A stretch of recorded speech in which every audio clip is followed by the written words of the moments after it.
He's the first Mexican-born champion of the UFC. He is a badass. It's my boy, Brendan Moreno. And on today's Food Truck Diaries, I'm feeding Mexican food. Get a call. Let's go.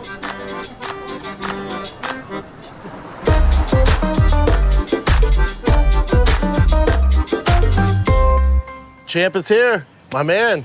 Thank you for coming. Man, thank you for the invitation, you know? I love this weather in Santa Monica. It's pretty nice. Yeah, I mean, weather in Mexico is pretty good too, though, man. No in complaints. Tijuana, yeah. But right now I am living in Vegas. In Vegas, it's so hot, you know? You live in Vegas right now? Right now, Too hot. Yeah. I'd go back to Mexico. Sometimes it's too much. Too hot. Now, you're on Food Truck now, and I'm sure you can go through the car wash today because you're in LA. Okay. Everybody wants a piece of the champ. The first Mexican champ, dude. Crazy, right? Man, it's a dream come true right now. Talking with everybody, with you, man. Again, thanks for the invitation. Of course. And I'm ready to eat something. Yeah, you know, you becoming champion, it's such a story. When you won the belt and you could see how emotional you were, I felt like you won so many fans over, just being authentic, your authentic self. Obviously, being the first Mexican champion is the biggest deal. And this is how big of a deal it is. I've been doing shows for 8 years now. Okay. We've had everybody on the show. You name a big-time fighter, we've had them on the show. This morning, my wife, who's from Guadalajara, born and raised, she goes, what are you doing this morning? I go, I got Food Truck with Brendan Moreno. She goes, the Mexican champion? Yeah. She goes, oh, I got to come down there. I got to see him. Like, oh, damn, this dude's a big deal. She's not impressed with anything I do. She was stoked that you were coming on the show, man. Man, what can I say? You know, it's crazy. Everything changed after that fight. I'm not excited to watch, you know, my future. Obviously, for example, the speech with Joe Rogan after the fight, connect too much with the people because it was from the bottom of my heart, you know? It was authentic, it was genuine. It was very authentic, and that's why I connect too much with the people. And, you know, the people really appreciate when the fight is real, you know? Agree. Because they know when the guy is fake, you know? They feeling that. And you know, for the UFC for, you know, past few years, it was kind of this Conor McGregor effect where, you know, there's trash talking and you were selling the fight and, you know, he was great at it, but guys went, oh, that's what I got to do to be famous. So a lot of guys tried to go that route, just didn't work out. And I think it's so refreshing that, you know, you let your fighting do your talking and it's authentic and the fans can feel that. I think that's why people are gravitating towards you. Man, I mean, for example, Conor McGregor, I have respect for him because he looks natural. Yeah, even there with the trash talk, you know? He looks natural. Agree. But other guys try to mimic all this stuff and it looks like very fake and the people is like, oh, okay, his trash talk is nice, but it's not, he don't look like comfortable even, you know? My fans will be familiar with this, and obviously you know the story, it's your freaking career, but you're actually cut from the UFC. So you go on The Ultimate Fighter, you lose on The Ultimate Fighter, while you're on The Ultimate Fighter, you get a fight in the UFC, which is unheard of. You do well, and tough fights too, and you're 2-0, right? And then you lose 2, and they released you. You gotta be the first champ, obviously you're the first Mexican champ, you have to be the first champ that gets cut and then comes back and becomes a world champion. You have to be the first guy that got cut after going 2-2 and then come back and now you're the king of the division. Actually, it was 3-0. 3-0. Then I lost against Sergio Pettis in Mexico City, my first main event for the UFC, for the company. Then I lost against Alexander Pantoja in Chile. Then UFC released me to the company. I understand, you know, doesn't want a personal decision. UFC wanted to cut all the division out. That's true. At the time, the 125ers, they were cutting left and right. So I had 2 losses in a row, so my head was really easy to cut. I understand that, but I mean... So when you get released, tell me how this goes. Like, what thought process did you have? So you get cut from the UFC. Obviously, UFC's, you know, it's where every fighter dreams to go. You get cut, and then you signed with LFA? Yeah. Is that how it went down? Something like that, you know. Obviously, it sounds very simple, but that moment was a really painful process to me. Man. You know, because everything wasn't a snowball. Because the UFC released me to the company, and then other problems started to come to my life, you know, like no money, personal problems. My youngest daughter has a surgery. Oh, really? What kind of surgery? She had some problem with her stomach. So nothing really bad. How old is she? Right now she's 7 years old. But when she had that surgery, she's probably like 4? Like 4, something like that. I can't imagine. And you know, so it's just all this at once, get released from the UFC. I feel like, man, like in that moment I feel like a trash, you know, like, man. Felt like a loser. Like I'm a real loser. But man, I don't know, I don't have too much motivation in that moment, but then is when this discipline come to my life, you know, like. And who got you out of that funk? Was it your wife, your coaches? Definitely, was it you? Yeah, you know, the people around me, you know, my parents, my family, my training partners, my coach, my discipline again, my mentality. I really think I'm really tough. Mentality, talking about the mind, you know, my mentality, my mindset. So. I don't know, man. To be really honest with you, I don't have like a specific moment when I say that helped me to go forward. You know, I think it was a combination of a lot of different things. And I think those experiences and being that low and then coming out of that tragic situation prepared you for this. Man, this isn't easy, man. Because now the work begins. You know how it is. Actually, I remember when UFC gave me my second shot opportunity, and how did that come about? So you're fighting in LFA, yep, and you were the champion in LFA, right? Yes, sir. And then the UFC called and said, all right. Exactly. I maybe I don't know, like, I mean, my manager was talking with the matchmaker like next day or something like that. So they gave me the official decision like 2 weeks after the fight, and I was very happy, but at the same time, I remember I was taking a shower, talking with myself, and say something like, "Man, I don't want to go there again," you know? Yeah, it's scary. I don't want to go to the whole of my life. So I need to do something huge this time. I need to do something really important because I saw, you know, the shadow of all this stuff all my life, and. Man, the people know what happened after that, you know. I fought against Askarov in Mexico City. It was a draw. A lot of people think I won that fight. Yeah, I thought I gave you that fight. You know, it's fine. Then I fought against France, Formiga, Roybal, Figueiredo, the first one. Murder's row, man. Man, even when the first time I fought against Smolka in my debut in the company, fight, dude. Smolka in that moment was the number 9 in the ranking, I think so. You submitted him, right? Man, yes. Yeah. My career in the company was tough since the first time. What did you change though? Did you change anything with your training or your mentality when you know you got your second chance with the UFC? Like what changed? You haven't lost since? Man, you haven't lost since? What is that? Meaning you're undefeated. Since the UFC let you go, you've never lost a fight. You're champ. Yes. You know, I think was definitely my mentality. You know, for example, my first role in the company, I tried to be like at the same, like very humble, very respectful with my opponent and everything, and try to enjoy the moment. But I tried all that stuff go to the fight. And you know, in this kind of sport, it's nice to be nice with the people. It's nice to be humble and be very respectful. But in the moment in the fight, you need to be a killer, man. You gotta be a killer. You gotta be an asshole. Yeah. Yeah. And that's why you're going to work. So the guy who fight right now is another different guy than me, you know. Right now I'm talking with you, very nice conversation. Yeah. Try to be very respectful with you, trying to enjoy the moment. But the guy who fight he's an asshole, you know. Yeah. He literally tried to kill the other guy. Yeah. So well, you gotta take care of 3 little girls too, man. Man, that too, you know. I mean, if I have a bad moment in my life, my family had a bad moment in his life, and that made me feel like a more loser now. In that moment, sorry. So, yes, man, all these little motivations in my mind, talking with myself, and hey, man, you need to do something really nice. Yeah, because you're known, before you came on the show, everyone goes, literally everybody I know in this business goes, oh, he's the nice guy in the UFC.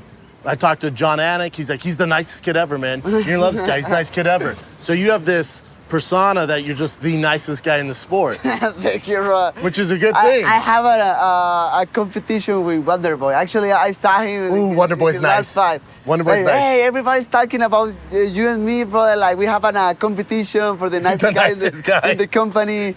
Like, but I think you won because your looks very, very good. Yeah, I think you win, although he's super nice.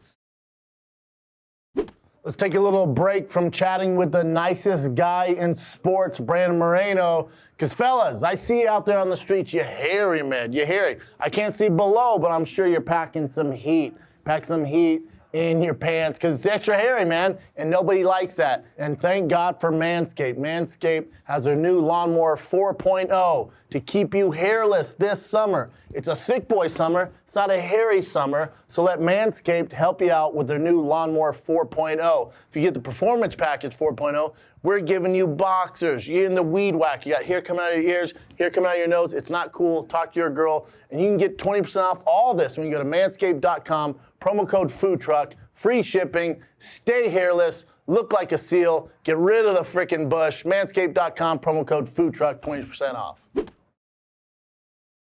Do you feel any added pressure now that you're the champ?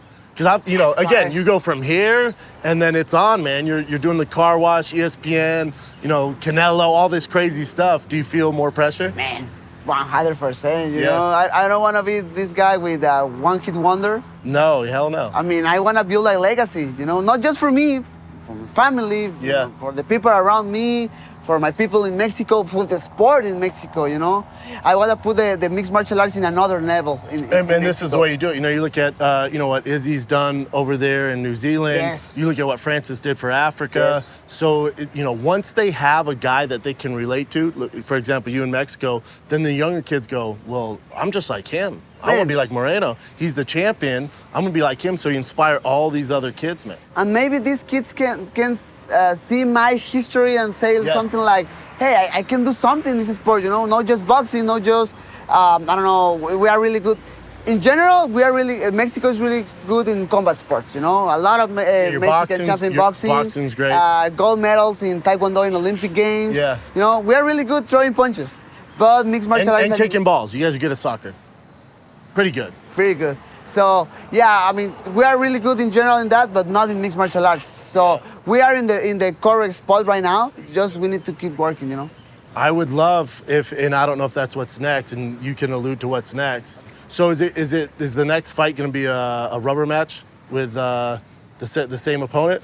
Man, we live in a world we can't control a lot of stuff, So I worked so hard. Even for my last fight, I worked so hard to get the victory, to get the W, and wasn't a domination, a complete domination. You dominated him, I didn't expect it. I thought it was going to be, that was 2020 fight of the year. It was such a good fight, man. I know. And then coming in this fight, I thought it'd be similar. Like it was a crapshoot, but he's so good, man. He's a scary dude. You gotta admit he's a scary dude. Knocking dudes out, getting finishes. Before him, the king of the division was Mighty Mouse. Yeah. But he as good as he was and one of the best to ever do it, but he didn't have that scare factor. He dominated guy, but he wasn't scary, No, he's a huge 125er. He's big. He's like his face is like ugly, like I want to kill you. Yeah, he's not handsome. Yeah, he's not handsome. Yeah. It is what it is. He's not handsome. He's like me on GQ. He's a good fighter. He's a scary fighter. Yeah. So yes, I worked so hard for my last fight, my last training camp, and I did it very well. So if I need to fight against with this guy, I'm not that kind of fighter who get too much confidence, Yeah. I'm very careful of everything, because the guy is powerful. He has really good power in his right hand. So if I have the trilogy with him, I be very careful of everything. I work so hard for get the W, and that's it. If they do the trilogy fight, I would love it if they did in Mexico. Ooh. That'd be sick. Man, I'm excited, Yeah. I'm excited to fight in Mexico. I want to fight in Mexico. And I want to fight in Los Angeles. I went. That'd be great. I went with my manager to a soccer game of Mexico. Yeah. Against Nigeria, actually, they won. And man, the crowd there, great. A lot of Mexicans here in Los Angeles. So many. It's crazy, It'd be right? great for you. So all these places like Houston with a lot of Mexicans, Yep. Los Angeles, Texas, San Antonio, yeah. Texas. Obviously, yes, Mexico. Man, I want to fight there. Yeah, I could see them doing that trilogy fight. And you hear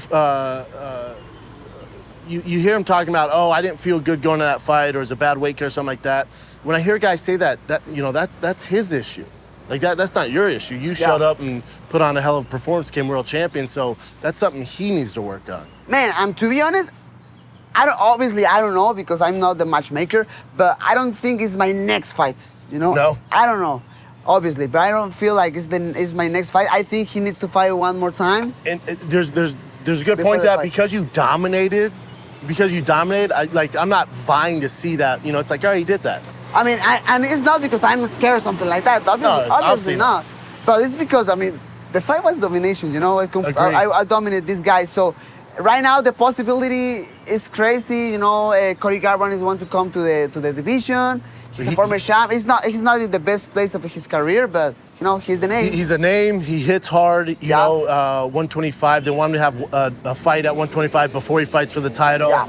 He was on my show, the Calabas Fight Companion. On the show, he got called out by Sugar Sean.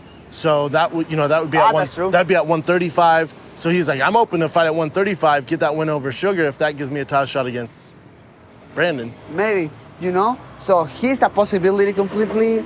The reason I like that fight, if I can sell you on it, I like that because he's a well-known name. He's a big name, man. Yeah. He's a bigger name. He's a bigger name, Figueiredo. And that can build even more, you know, the 125 division. Correct. And that made me feel so excited. You know, Pantoja against Royba is coming too. Yep. I mean, Pantoja, he beat me before. He's my last lost in my record. I beat Royba, but he can surprise Pantoja. I don't know, man. Right now, I'm very open. I want to fight maybe, I don't know, November, October, November. End of the year. End of the year. Yeah, rest, man. Take all this in, do all the things, show the belt around. Let me feed you some. I don't want to show the belt around. Dude, I love that dance. Hey, man. Now, I don't pick the food trucks, but this one seems pretty legit. It's Mexican food. All right. So you be the judge. And you don't have a fight coming up, so you can kind of go a little crazy. Let's do it. All right, let's see what they got. Why not? Let's go.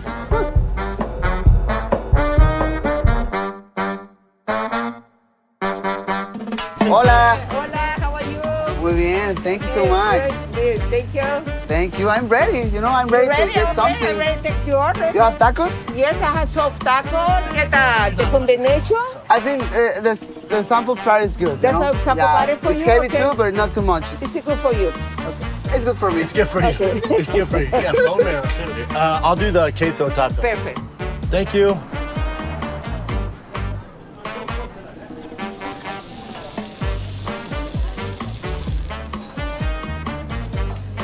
You. You're welcome. Enjoy. And this is yours. Enjoy. Let me know you like it. Thank you so Okay, much. thank you so much. Ooh, okay. Well, yours looks pretty good. Man, I'm excited. This one is yours, no? No, because you got Okay. the sampler, I think. Yes. That's a lot of food. Okay. So, She did give me two. I asked for one, but she was like, yeah, you're thick. You man, we two." need to prepare this. Oh, You like yeah? spicy or not? I like spice. No, I mean, no. I'm married to Mexican, dude. Man, you know what? Everybody's like, man, you're Mexican. You don't like spicy. Like, nope. Oh, you're a Mexican. I don't like spicy? Nope. Oh, interesting. Man, I'm a That's pussy. always fascinating. I'm a pussy. I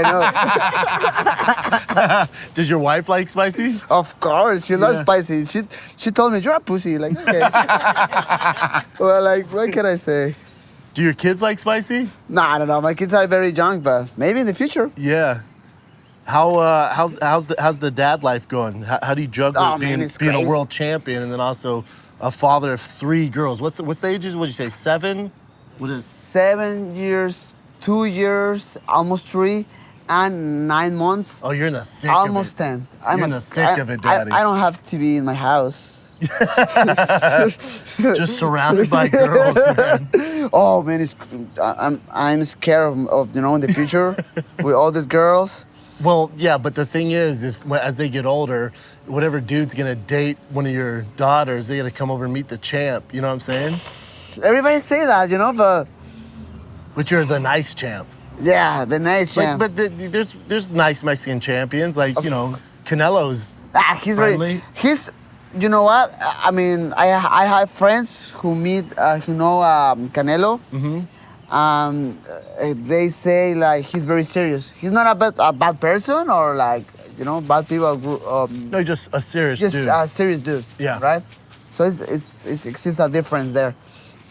But for me, yeah, I'm nice. I think. Yeah, you're nice, but that's don't change either. Thank you, bro. Don't become a champ, become an asshole. Do you look up to those guys, Canelo, Julio, of Cesar course. Chavez? I mean, how could you not? My favorite boxer fighter is Juan Manuel Marquez. Oh yeah. Man, he's my favorite because he has this combination where he has a really huge hurt Yeah. in the fight. You know, he's very brave. Yeah. But he has the technique. Oh yeah, his fundamentals are insane. His technique's A insane. lot of, you know, sometimes the guys who has a lot of hurt, his technique is not really good. Yeah, they just get by on the heart. He has Exactly. both. And it's fine, you know. Yeah. But man, I'd say Canelo has both too, though. man, he's amazing. He's a you stud, know? man. He's this generation's this Marquez? generation, you know. Yeah. And for me, it's an example because he looks like a success guy, you know, a very successful guy. Like, you know, all this money, he's amazing, he's very famous, but he's still in the gym, very focused, you know, to be in shape always, to improve his skills. And you know, Yeah, he has he's one of those guys. He has all the fortune in the world. His legacy's there, and he's getting better. He's one of those rare breeds that gets better with success. It is nice. Okay, I'm impressive actually. Really, I'm telling you, man. Yeah. LA food trucks. It's what started the show, man. I was talking with the crew. La birria, Mexico is very popular. It's very famous. But I don't have the enough English to explain what is this meat. Really? Is it beef? Is it cow? What are we talking? Yeah, it's cow. It's cow. It's beef. And they prepare the sauce, like tomato sauce, something like that. That's why the flavor is really good. Oh, really? For the sauce. And that's your favorite dish? Not really, but What's your favorite? tacos de asada, you know? Carne asada. Oh, Carne yeah, asada yeah, tacos, yeah, the beef. You know? Yeah. Very simple, very popular in Mexico too, especially in Tijuana. But I love it, you know, because again, simple. You can go to the taco shop, las taquerías in Spanish, en español, taquerías. Yeah, I was. I guess I was surprised. Like my wife being, she again born and raised in Guadalajara. You're her favorite fighter. Thank you. Yeah, but you and Canelo in boxing, you in UFC. But it's a lot of soup. Was it? Pozole. It's a like pozole for Menudo. Christmas. Like we're eating soup on Christmas. It's insane. There's course. sopa. It's like. You eat? I mean, for your wife, you eat pozole? I eat all or this, yeah, menudo? pozole, Pozole? yeah, menudo. What she made? Mole, maybe? Yeah, mole.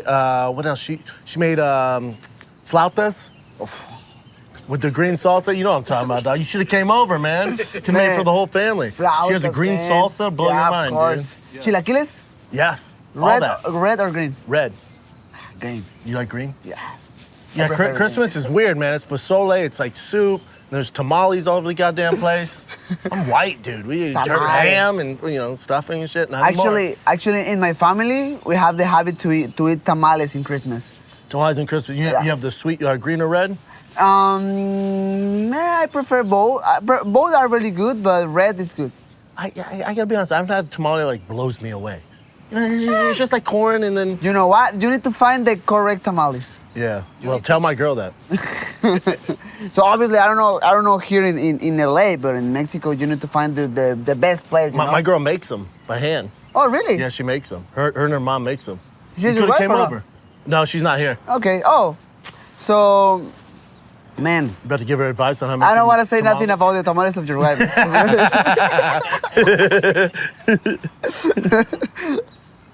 But with a guy like Julio Cesar Chavez, obviously, I mean, the pinnacle of Mexican combat sports. Did you see his, they did like a tribute fight to him? Did you see that in Guadalajara? It was on pay-per-view. And then also Julio Chavez Jr. fought Anderson Silva. And then Senior fought on it, had headgear on. Yeah. I saw his fight, yeah. Mm-hmm. Was an exhibition. Mm-hmm. I don't remember against who. I don't remember, but he fought very. I mean, the technique is there, right? I mean, yeah. He's a legend. He's a living legend. he's an example for me too. And actually, a lot of people ask me about this, and I will answer the same. Like, I want to be like the Julio Cesar Chavez in Mexico for mixed martial arts, because even if you like or not boxing, you know who is Julio Cesar Chavez. Yeah, he's like LeBron James in Mexico, right? Like it's the biggest thing. Man, it's like Michael Jordan in boxing. Yeah. I mean, everybody knows who is Julio Cesar Chavez around the world, not just Mexico. Yeah, he's widely popular. So, man, I know I can do that, in my country. If you're going to do that, we should pitch this to Dana. You should probably pitch it. I don't know if I should be there. But when you pitch it, Julio Cesar Chavez fought in front of the most people ever in a stadium in Mexico. It was like Estadio Azteca. Yeah, it was like 117,000 people. That the most watched as far as live gate of all time. Man, that stadium is huge, Is it man. big? It's one of the most biggest in the planet. The Estadio Azteca is huge. And he sold it out. Man, That's not you know what is big. you know what is the problem? I don't. UFC doesn't like the open events. You understand? Yeah, they get closed. Yeah. Because they say this. Rain or some shit. The sport is not really good for the open That's a fair arenas. point. I understand that. So, but man, we can do something. Yeah. Maybe we can build. You can build something. Who knows, man? You keep winning, they're gonna have to do something. Yeah. You keep winning, they're gonna have to do something. How's the wifey and everything taking in you? I guess kind of your new fame. She's like. Expected it, huh? She's amazing because. You've been with her how long? From the start? Yeah, from the start. I met her in 2011.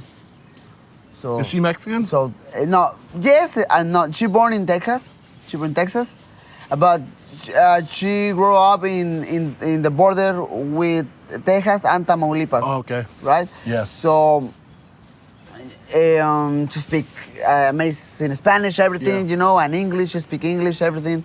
But yeah, she born in Texas, and man, she's amazing. She support me so hard because we have 3 daughters. Work with them is crazy. It's crazy. I can't imagine. Yeah. It's a job for 24/7. Oh, it's a harsh job. Yeah, it's such a beast. So your full-time mom is a beast, especially 3 daughters. If I need to go to do to do my training camp to some place, she gets it. She need to be along with them, with my 3 girls. She's going to training camp with the kids. Exactly. Yeah. So man, she's dream come true for her too. Yeah. Because we start from the bottom, Yeah, man, that's great. I meet her when I had like nothing. Like I was in high school, Oh, wow. I don't have nothing like a real job or money or something like that. And I'm start to be better in this sport, and she was with me always. Along for the ride. Exactly. Good for you, man. It couldn't happen to a better person, man. I'm so man, glad you thanks came, so man. much, man. And now that we're friends, I'm gonna call you because I don't speak Spanish. My 5-year-old will talk shit to me in Spanish, and I don't know what he's saying. Who? My son. Okay. He's He's fluent in Spanish. Man, that's good. He's fluent in Spanish. Then my 1.5-year-old, he understands and speaks Spanish better than English. Okay. So they grew up in a Spanish-speaking household. All right. I'm the only one who doesn't speak Spanish. So I'll take away his iPad, talk shit to me in Spanish. I'm like, all right, later, dude. I have no idea. So I'm gonna call you to translate. But you know what? Speak 2 languages amazing. Even for me, I understand. Your English is good. My English is not 100%, but we can have a conversation right now, right? Probably better than mine. Yeah. Mine might be like a little CT, but your English is pretty fucking So good. I have the opportunity to go to talk with different people around the world, not just my people in Mexico. No, and sometimes that can be a problem. Like if you didn't understand English, I mean, the fighting is what earns you the fans, but when you can communicate in English and Spanish, that's where you cross over, and that's where the big buckaroos come in play, man. I know I have the spot where my brand can go to other countries around the world. Oh, 100%. Right? Yeah, 100%. So actually, in my last fight week, yeah. I had a few interviews with some journalists from India and Australia. Was it the Australia should be easy? That's English. India must have been a nightmare. Or were they speaking English? They speak in English. Oh, yeah. okay. That's not bad. I understand. I was scared because for the accent. Yeah, for sure. But no, I Understand understand everything. I'll end on this. How was when you came home after winning UFC gold, coming back to Tijuana? Did you get a good reception? Were they stoked? Because obviously we had Cain Velasquez, who, you know, he's Mexican, but he was born in California. His parents didn't teach him Spanish. He had to learn down the road. So, you know, obviously they root for guys like him, but you're one of them. I mean, you're as Mexican as it gets, dude. So is UFC big in Mexico? Like, obviously boxing's king. Canelo's the king of the world. He's the biggest name in boxing. But when you became champion, was it a big deal? Yeah. Big deal. That was a big deal. I mean, I went to Mexico City. I met the president of my country. Damn, you met the president? Yes, man. That's a big deal. Man, was he cool? It's a big deal. It's weird because, you know, all these politicians with a lot of cops and militaries feels the vibe intense. really intense. Yeah. But obviously it was important, not just for me. I think it was very important for the mixed martial arts in Mexico, you know, to talk with the president and say like, hey, sir, I mean, this sport is important. We are really good in this sport. We just need support. But also you represent Mexico in that sport, so for the president to see you and you're a well-articulate guy, you speak well, you're a father of three. So sometimes those politicians, especially if they're older, they look at UFC and like, oh, those guys are rough. And it's like, no. These guys are some of the best athletes, the nicest guys, educated guys in the world. So I think you're doing it justice. Because in Mexico, a lot of people are still thinking about mixed martial arts, like taboo is in English? Yeah, taboo. Yeah. So, but there's still almost like cockfighting there. Okay. Yeah. Okay. So maybe for this, heavy on the cock. all people who's watching the mixed martial arts they don't fight get is it. like, oh, it's too much. But yes, watching guys like me, like very like relaxed and calm. More of a sport. Exactly. Yeah. My sport guy can be a difference for the sport in my country. So yes, man, I went to my hometown to Tijuana. So I love to drive. I love to take my car and drive. So I went to the fight to Arizona driving from Las Vegas to Arizona. So after the fight, I took my car and I drove back to Vegas. Mm-hmm. I rest there and then I went in my car to Tijuana. Not a terrible drive. Nah, it's like 5 hour drive. Yeah, it's not 5, too 6 far. hours. I put the music. Is the whole family with you or you're by yourself right now? No, whole family. Everyone's loaded up. Yeah. I love to drive. My family not too much. Yeah, but road like, trips. Let's go. Yeah. I love road trips. So I went to Tijuana and my people in my gym had a party there. Oh, wow. Like a sacred party. Yeah, that's cool, I man. suspect a little bit about that. Yeah, that's great. My friends, my training partners, coaches, everybody was there, and was very nice. Are you getting recognized when you walk down the street and stuff? Man, it's crazy, you know. Really? You like Tom Cruise out there? Maybe Tom Cruise from Tijuana. You're Tijuana Tom Cruise. Well, we love you, man. It can happen in a better person, and you got a fan over here, brother. Thank you, man. The champ in the house. Thanks for the food, man. Yeah, enjoy. It's really good.